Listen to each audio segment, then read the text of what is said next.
here at Sullivan's Bay, the original landing place of William Buckley all those years ago. As I walk along, I can't help but wonder what he must have found here in 1803. Certainly not this idyllic beach paradise I find today. Was the Akubra and Dryzerbone costume choice a little over the top? Well, it wasn't my idea, but I reckon I pulled it off. Anyway, despite what seemed like the perfect location for a settlement on the surface, the residents of Collins Settlement quickly realised its shortfalls.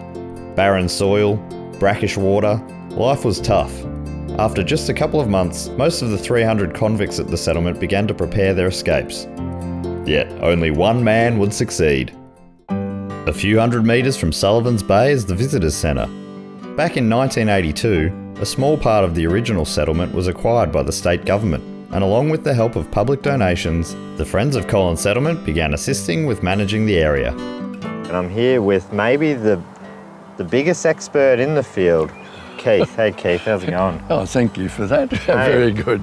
Keith, I played it down to be honest. Good. It's a real honour to be chatting with you. Good. Keith volunteers at the Visitors Centre on weekends, and he's the perfect person to ask about what happened here back in 1803. It's the first British settlement in Victoria in August 1803 and only lasted till April 1804. So it was a tough time basically. Yes, well, their main trouble was lack of fresh water.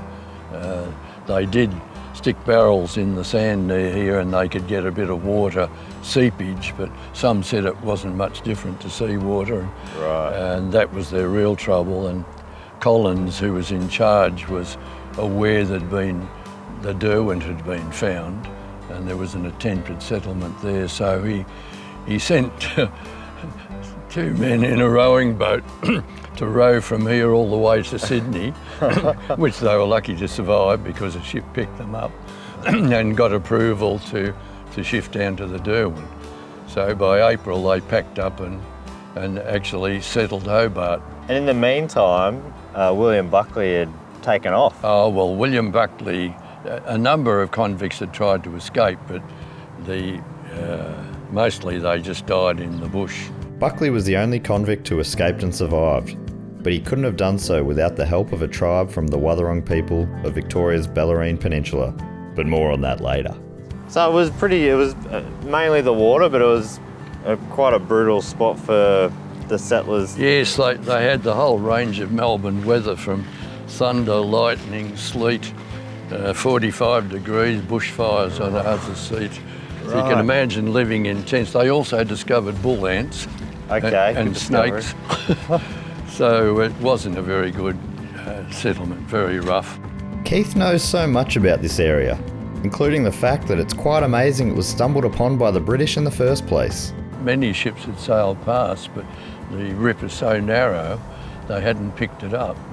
And it was only one of from Sydney, the governor sent a ship to explore Western Port Bay and have a look along the coast, and they noticed a rip. And so the usual, they put some men in a rowboat and said, have a look. Imagine their surprise getting through the rip to see this huge bay. Yeah, they'd have been pretty happy with that. Yes.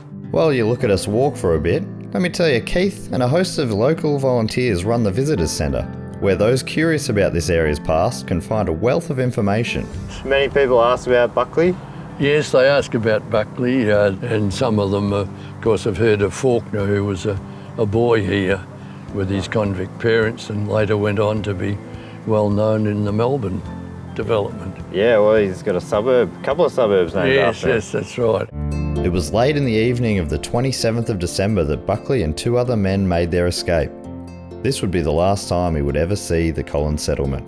Upon his escape, it was thought to be so unlikely that he would survive that he was considered to be almost certainly dead. If the saying that he later inspired had already been coined, they probably would have said he had Buckley's chance of survival, which of course he did, as he was Buckley, and what chance would he have, if not his own? Many years later, the colloquial phrase, "You've got Buckley's chance," was coined off the back of the Buckley legend, and is used today to signify zero to no likelihood of success.